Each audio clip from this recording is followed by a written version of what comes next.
sure Dallas and Josh McGuinness have been watching what's been a very encouraging first half for Northern Ireland. Just disappointing to concede that goal right on the stroke of half time. Your thoughts, Josh, on that first half was very, very flat. Yeah, listen, I think it was a professional performance. We managed to go 1 goal up. It's sure they'll tell you the sort of square balls across your backline as a defender is a no-go. And Justin Devaney managed to read it fantastically well and put a dangerous ball in the box to go 1-0 up. But Isaacson, he's even though he hasn't been an outstanding performance in the first half, I think he's been probably the brightest spark for Denmark, and he hasn't got much joy staying out wide. So he managed to drift in the pitch, find pockets, and he's used Trey Hume as a marker to bend the ball around and sort of get Denmark back in the game. But I think it changes the landscape going into half-time in terms of the half-time team talk. But massive kudos goes to Northern Ireland. I think we can take massive positives going into the second half here. Yeah, just after all that good work, just to concede there right before half-time.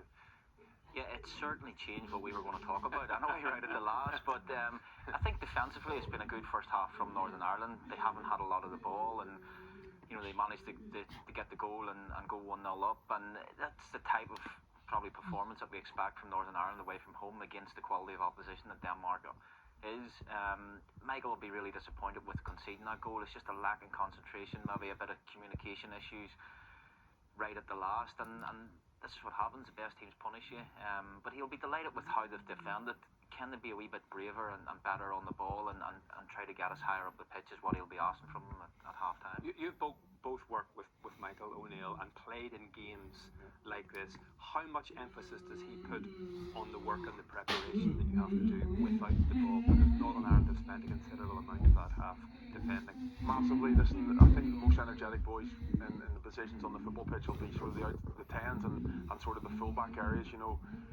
He would have painted pictures all week in terms of not dominating possession, but being comfortable when we don't have the ball, not getting too eager, not getting worried about teams sort of having balls sort of in our final third. And it's about sort of pressing the game as a collective instead of being on ones and twos and getting caught out. And as Stuart said before, we managed to do that majority of the first half. We haven't got distracted, we haven't got eager in terms of having massive amounts of possession against, but it was just that sort of lapse in concentration towards the end and sort of Isaacson stepping between the lines. But we've had that loads of times. Listen, Northern Ireland will go to sort of these teams, Denmark's and sort of latter stages in tournaments, and we'll have to deal with the game without controlling massive amounts of possession.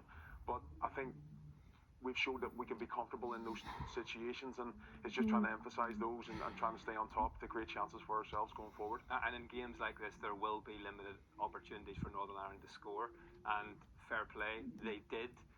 Devaney involved, and they capitalised. Yeah,